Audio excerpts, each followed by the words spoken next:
diabetes atau DM.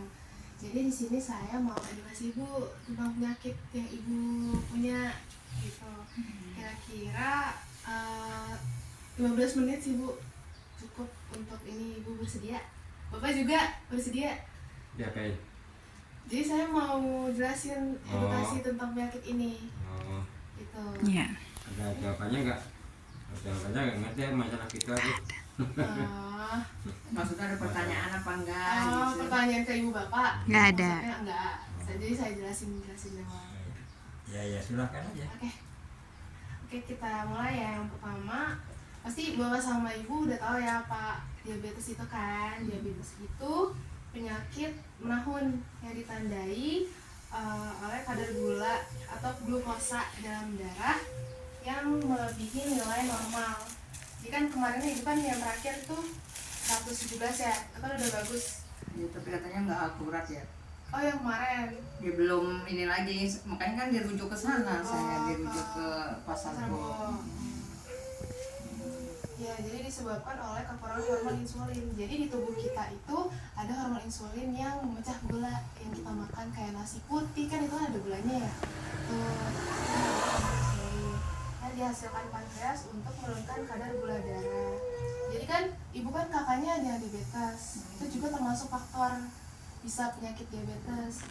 Dan juga pengaruh lingkungan, jadi misalkan kayak makanan yang kita makan itu manis atau enggak gitu.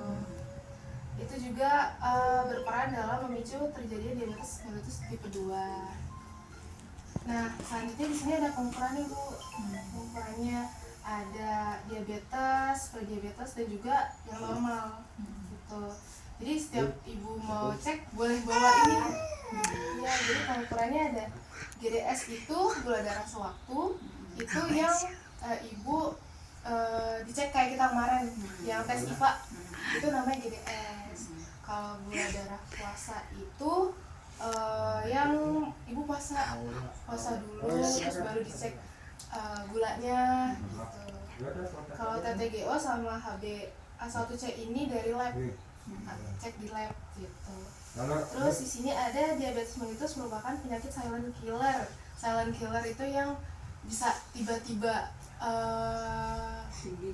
Iya bisa tinggi, terus juga kayak kita nggak tahu nih gejala-gejalanya, tiba-tiba kita kena diabetes gitu kan, tiba-tiba udah parah penyakitnya gitu. Jadi bisa terjadi tanpa keluhan gitu. Karena kan ibu juga kemarin kan kayak tiba-tiba tinggi nih, disuruh dokter ke pustu gitu kan. Nah itu silent killer. Selanjutnya di sini gejala, kan ibu kemarin nanya kan gejalanya apa aja sih Neng gitu. Jadi yang pertama ada sering kencing. Ibu sekarang sering kencing? Jarang. Udah jarang. Kalau yang kemarin sering nggak? Ya kalau dulu ya sering-seringnya kita minumnya pun banyak banget. Oh minumnya banyak. Berarti sering haus, sering haus. Berarti di sini juga ada tuh sering haus gitu.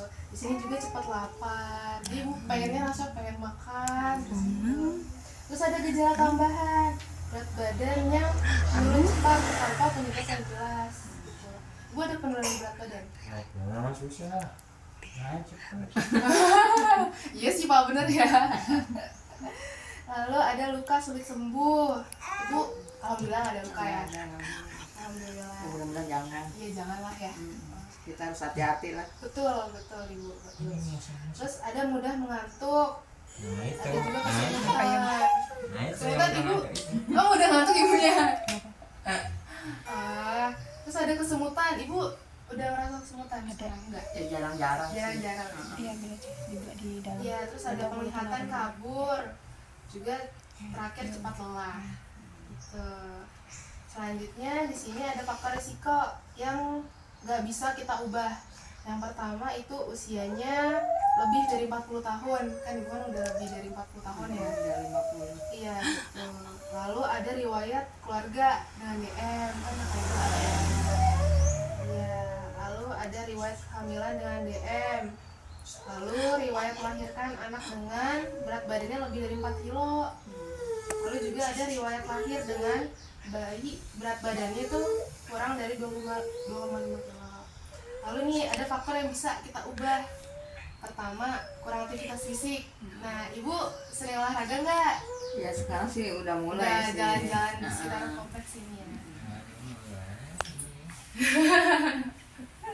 diajak nggak mau sih. Kalau ada riwayat penyakit jantung kan ibu kan ada hipertensi kan, jadi hipertensi dan tekanan darah tinggi. Ini tekanan darahnya lebih dari 140/90 bu. Yang normal. Ini Yang tinggi. Yang tinggi, ya. Jadi kalau misalkan hipertensi kan tensi tinggi ini kan bisa kita ubah ya polanya. Terus diet yang tidak seimbang, ibu makanan tinggi gula, terus juga tinggi garam, terus makanan yang berlemak gitu. Terus rendah serat, kurang makan sayur, kurang makan buah. Tuh. Terus dislipidemia ini maksudnya itu ini bu kolesterol. Ya, jadi orang-orang yang kolesterol tinggi bisa juga faktor risikonya. Next. Nah, ibu bisa ini itu biar tahu kita itu berat badan berlebih atau berat badan kita kurang, atau berat badan kita itu normal untuk umur kita. Gitu.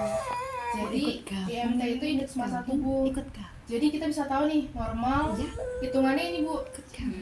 Jadi berat badan ibu misalkan berat badan ini berapa nih sekarang? Ya kemarin sih 78 sih. 78 ya. Terus tadi dibagi tinggi badan ibu dikali tinggi badan lagi. Jadi ibu bisa lihat apakah ibu gemuk atau overweight atau obesitas atau berat badan ibu itu normal. Berarti bisa juga bapak juga bisa ngecek, anak ibu juga bisa ngecek. Lanjut ibu. Komplikasi misalkan kan ibu kan sekarang kan udah teratur ya minum obatnya, udah bagus lah pola hidup ibu ya kan di penyakit DMD ini. Kalau misalkan ibu nggak teratur nih minum obat, bisa juga jadi kejadian komplikasi pada DM. Jadi perkembangan komplikasinya itu bertahap. Nih jika terlalu banyak gula, jadi bisa mempengaruhi pembuluh darah, terus juga saraf, mata, bisa juga ginjal dan juga sistem kardiovaskuler itu atau jantung. Iya.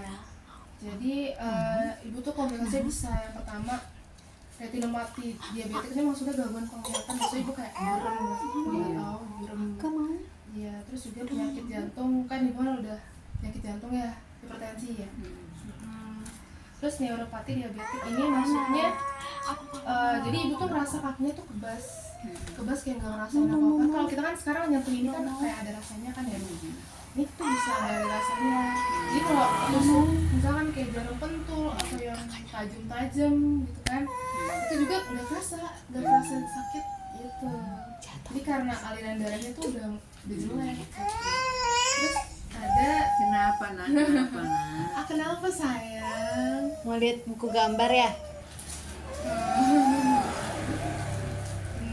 Dikasih sama bapak ya. Nah terus juga bisa gangguan ginjal juga. Terus juga jadi komplikasinya itu nggak langsung terjadi blok gitu bu. Jadi ada tahapannya berapa tahun. Jadi kalau misalkan ibu tetap obat teratur, terus jaga pola makan, olahraga, komplikasi ini nggak bakalan langsung blok gitu jadinya. Terus di sini ibu kan nanya kan kemarin juga saya harus apa sih neng gitu kan. Nih yang pertama minum obat teratur pastinya ya kan dari dokter, anjuran dokter kan. Terus aktivitas fisik tapi BBT dan baik, benar, terukur dan teratur ya. Nanti di baik selanjutnya ada penjelasannya. Lalu ada makan makanan sehat ya kan, sayur, tau lah ibu kan udah ini ya. Terus juga waspada kalau kakinya ada kesemutan, terus juga rasa terbakar, hilang sensasi yang tadi kalau ini. Lalu juga kalau misalkan ada luka juga di kaki ibu, itu harus waspada ya bu, harus diperhatiin. Iya. Lalu ada waspada infeksi kulit atau gangguan kulit. Terus juga periksa mata, kalau misalkan ibu udah ngerasa buram, itu ibu cek aja puskes. Lalu di sini jaga kadar gula darah. Kalau misalkan kan kemarin kan ibu kontrol ya, itu dicek juga nggak ada darah? Oh enggak. Gua cuma dikasih itu doang, udah nggak dikasih apa-apa. Cuma suruh dikasih rujukan aja udah sih. Oh berarti Sama hari Senin. dokter Selvi itu. Oh berarti hari Senin baru ke RSA bu. Iya. Cuma Iya. dikasih obat itu aja sih satu doang. Yang metformin itu. Yang lagi makan itu. Oke bagus. Jangan lupa diminum ya bu. Yang teratur.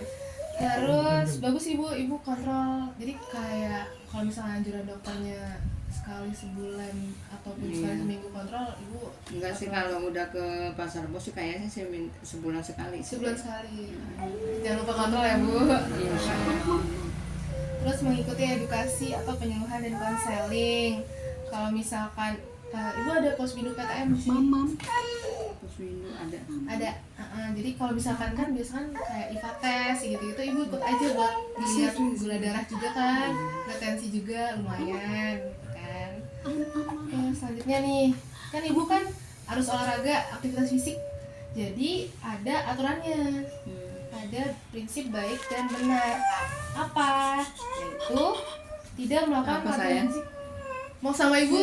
Boleh, sama ibu. Dipegang. Nggak usah. Gak usah. Lagi pilek. Iya tunggu sama. Sini. Mau sama aku? Jangan. Eh, Oke, kita lanjut ya bu. Jadi prinsip baik dan benar, tidak melakukan aktivitas fisik atau latihan fisik sebelum sarapan. Jadi nggak boleh ya bu. Jadi harus ada yang masuk dulu. Oh, jalan juga harus ada yang masuk. Iya. Latihan 1 jam setelah makan. Jadi kalau ibu habis makan 1 jam setelah makan baru boleh latihan fisik kayak olahraga gitu boleh. Terus latihan fisik dengan pakaian yang lengkap dan sesuai. Jangan lupa pakai alas kaki. Ibu kalau misalnya jalan-jalan di luar jangan lupa pakai sepatu boleh, sandal boleh gitu. Pokoknya buat ibu nyaman. Gitu. Lalu latihannya itu bisa pemanasan 10 menit, latihan intinya 30 menit, pendinginannya juga bisa 10 menit. Iya. Nah, di sini juga ada prinsip terukur dan teratur. Intensitasnya sedang ya Bu, jangan yang kayak lompat-lompat gitu ya. Terus durasinya minimal 150 menit per minggu. Ini sih dari Kemenkes ya Bu. Ininya anjuran dari Kemenkes. Iya. Next. Ini tipsnya. Ibu kemarin juga nanya makan saya apa aja nih gitu kan. Nah, ibu boleh makan ini tapi harus dibatasi. Ya, dosisnya harus dibatasi. Dan sangat baik bila dapat dihindari makanan-makanan ini. Misalnya kayak yang mengandung gula sederhana. Pokoknya yang mengandung gula itu misalkan gula pasir, gula jawa, gula aren, terus juga gula merah. Itu harus dibatasi ya Bu. Terus juga kue-kue coklat, kue-kue manis itu juga harus dibatasi. Sama nih susu kental manis. Dulu kan pasti kan kita sering ya kayak buat sop buah kan pakai buat kental roti manis. kan. Iya, itu udah nggak boleh.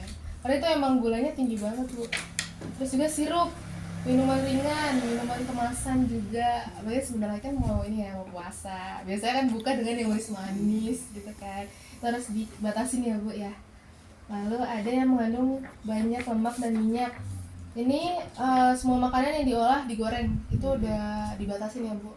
Jadi kayak dikukus boleh, direbus boleh gitu. Yang digoreng-goreng pakai minyak banyak itu dibatasi. Boleh minyaknya sedikit boleh. Sedikit sih kemarin goreng tahu sedikit. Iya sedikit gitu boleh. Terus juga makanan cepat saji kayak fried chicken, kentang-kentangan yang di luar-luar lah itu nggak boleh. Terus yang mengandung banyak natrium atau garam. Kan ibu kan udah hipertensi juga kan, itu harus dikurangi juga garamnya. Jadi ikan asin atau telur asin itu udah dibatasin. Kalau ikan Ikan boleh, tapi kayak ikan asin, ikan teri, pokoknya yang asin-asin itu nggak boleh. Kalau ikan biasa boleh. boleh Boleh. digoreng apa? Goreng minyak dikit kan? Iya betul. Terus juga makanan kaleng atau diawetkan, misalnya kayak buah-buah kaleng gitu tuh nggak boleh. Nih yang tadi Deva bilang yang kaki ibu, jadi ibu harus hati-hati sama kakinya karena banyak orang-orang yang penyakit diabetes itu ke rumah sakit karena kakinya luka. Jadi kalau kakinya luka itu kan nih luka kecil itu bisa jadi berkembang jadi luka besar. Jadi kan kalau luka yang udah di penyakit diabetes itu nggak bisa nggak bisa sembuh dia, jadi luka terus. Bisa sampai amputasi kaki. Jadi benar tuh tadi sensasi rasa sakit berkurang. Jadi kalau misalkan dicubit juga nggak terasa gitu. Sulit sembuh lukanya, bisa terluka tanpa disadari. Makanya tadi kan ibu bilang kayak lihat-lihat kalau misalnya mau pakai sendal ya kan, mau pakai sepatu gitu. Nih perawatannya Bu, pertama bersihin kaki setiap hari pakai sabun gitu. Terus kasih pelembab atau lotion kayak apa, hand body gitu boleh. Tapi halo, kenapa? Tapi hindarin di ini Bu, di sela-sela kaki. Karena kan itu lembab ya, bisa terdepan juga kan. Takutnya menimbulkan jamur. Terus memakai alas kaki. Ini kalau bisa ibu di rumah. pakai alas belum beli. Nggak apa-apa ibu, biar kakinya nggak luka. Lalu ada periksa alas kaki sebelum ibu masuk ke sendalnya atau sepatu. Lihat dulu ada yang tajam-tajam enggak gitu, ada kerikil enggak gitu. Terus kita periksa apakah kaki kita tuh ada luka. Kita cek ada luka apa enggak gitu. Kalau misalkan ada luka, ibu bisa pergi ke puskes gitu. Apa ini lukanya parah atau enggak? Ini Bu, Pipa ada senam kaki diabetes. Jadi kalau misalkan ibu ngerasa kebas atau kesemutan gitu kan, bisa ngelakuin ini Bu. Ini untuk memperbaiki sirkulasi darah, memperkuat otot-otot kecil kaki juga, dan juga mencegah terjadi kelainan bentuk kaki. Jadi ibu bisa nih berdiri, duduk, tidur juga bisa ngelakuinnya. Jadi kalau yang ini tuh ibu bisa lihat nih gambarnya. Berarti kalau misalkan ibu boleh juga pelajari. Jadi kalau misalkan ini, yang ini itu dia ini bagian jadi ya betul. Bisa 2 kali 8 juga bisa Bu. Jadi 1, 2, 3 gitu. Terus yang Duduk apa? boleh duduk, diri, tiduran juga bisa. Terus yang ketiga ini gini Bu. Jadi dari tumit ini ke bawah 1, 2, 3 gitu. 2 kali 8 sampai 8 gitu. Terus yang ini terakhir itu muter Bu, kakinya muter dia. Ya betul, ya bagus ibu, ya gitu. Jadi ibu bisa ngelakuin ini kapan aja kan, mudah ya. Jadi ibu kayak nggak perlu cari alat dan bahan untuk kayak buat makanan yang ini, enggak. Jadi bisa senam aja. Sudah selesai. Mari kita kendalikan DM untuk sehat lebih lama. Oke. Jadi ini ibu bisa ibu pegang aja nih. Dia kasih ini ke ibu, dia bisa dibaca-baca lagi. Kalau lagi apa namanya ngecek gula, kan tadi kan ada pengukurannya kan, dibaca aja, dibuka gitu. Udah, itu aja dari Deva untuk dikasih ini.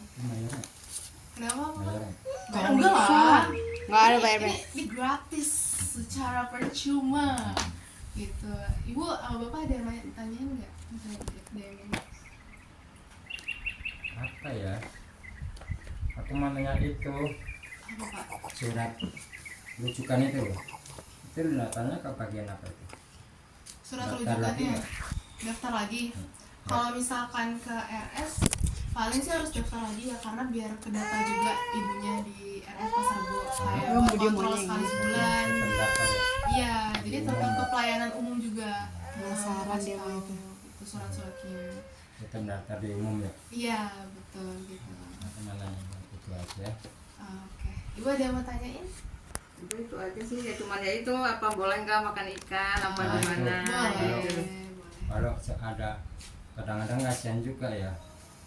Biasa makan macam-macam. Iya, sekarang di Kalau Bandung ada ikan air ya, banyak ikan lah, Air tawar. ya ikan air lah, Iya. sama ayam itu gimana makannya?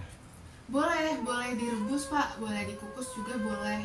Boleh digoreng tapi minyaknya sedikit. Terus pakai garam nggak? Pakai garam dibatasin, Iya. nggak boleh, nggak boleh yang kayak kan kalau ibu kan kayak kita juga nih kalau masakan Masak. ya ngambilnya sebujur langsung. Iya, kayak udahlah Ini gitu, sekarang penting ada rasa. sedikit aja. Soalnya Gitu. kalau terlalu ini juga mungkin kurang bagus Nafsu juga ya. makannya. Nafsu makan nggak ada, Iya. takutnya nanti jadi ada efek apa gitu loh. Sebenarnya gini Pak, Ngedrop banget gitu. kalau misalkan makanan, jadi ini juga sudah saya terapkan ya di rumah karena saya juga ada pembawa Ini aja penyakit ya. diabetes. Kalau yang setiap kemarin kasih begini aja. Iya, nanti Nih. ini pelayanan umum. Selalu dipegang sama Iya. ibu. Ini di fotokopi ya? Enggak usah. Gak usah, nanti kasih ini Enggak. aja ya, kasih ini aja. Ibu itu Pelayanan kalau mau umum. periksa bawa. Jadi ntar kalau udah habis ada masanya kan. Ada ini sampai 19 Mei. Ini Nah, Iya, nanti habis itu diperpanjang lagi di ke depan puskesmas. pasar Rebo aja bisa. Heeh. Itu Langsung ke situnya umum apa ya. aja? Bawahnya kakak sama PPJS aja apa gimana? Kakak BPJS bawa, kakak bawa jaga-jaga sih BPJS pasti bawa. Biar ibu nggak bolak Sama balik rumah KTP. juga. Iya. Iya, yang tadi kan Pak, misalkan kalau untuk perasa ya, karena kan kalau misalnya nggak ada garam, nggak ada gula gitu kan kayak kurang gitu. Sebenarnya bisa diganti pakai bawang putih, bawang-bawangan. Itu kan dia kan ngasih rasa juga Pak. Jadi saya tuh sekarang juga udah ngurangin gula sama garam dengan bawang putih biar rasanya. Jadi kalau misalkan kita mau masak sambal nih, jadi sambalnya itu kita nggak pakai garam, nggak pakai gula, tapi pakai bawang putih. Jadi jatuhnya sambal bawang. Tapi yang kayak minyaknya itu kita ganti pakai air sedikit gitu. Jadi Jadi ada direbus. tomat, ada cabai juga tetap ada gitu. Itu jadi pakai bawang putih bisa, pakai bawang merah, pakai bawang tuh bisa. Gitu. Cobain tuh nggak usah pakai garam Iya gitu. sama sekali nggak. Kalau saya, iya saya sama sekali udah nggak makan garam, nggak makan gula juga. Jadi gantinya pakai bawang putih. Jadi makanya di rumah tuh bau bawang putih banget. Jadi nggak apa-apa. Yang penting kan kita kan yang sehat, kita juga atur pola makan kita. Goreng ya, Mm-mm. digoreng itu. Digoreng apanya? Direbus. Dicampurin langsung juga nggak apa-apa. Jadi kita apa namanya siung ya, potong kecil-kecil juga udah bisa gitu. Karena bawang putih juga bagus untuk ini tensi tinggi, hipertensi juga bagus gitu. Bawang putih biasa gitu. Kenapa Pak? Bawang putih biasa. Iya bawang putih biasa. Bukan yang cutting. Apa? Bawang putihnya yang cutting apa yang biasa? Yang cutting itu gimana maksudnya? Nah kan ada dua macam itu bawang putih. Oh, yang biasa Di pasar aja. Zaman kopi. Cutting tuh yang gimana sih Mas? Gue ngerti. Ya kalau cutting itu kan kalau yang satu itu kan bergorombol ya. Kalau yang Oh, biasa, atau yang satu-satu gitu. yang satu-satu gitu. Sama aja. Tapi emang lain wanginya. Yang cutting sama Gak yang apa-apa biasa. sih sama Iya aja. sama Nggak apa-apa. aja. Sama aja. Kita juga ngambil bawang putih tinggal ambil aja. Itu kalau itu ada dua kan kadang-kadang ditanya nih kalau beli gitu. Mau yang cutting apa yang biasa? Yang biasa. Kenapa sih Yang Nah? penting bawang putih sih Bu, aman. Lagi pilek juga sih. Nggak enak ya. Mulutnya nggak enak ya dari tadi ngeluarin suara mulut. Udah selesai. Udah Udah. selesai. Makasih ya Mbak. Udah, iya Tuh makasih pelajarin Bapak. tuh.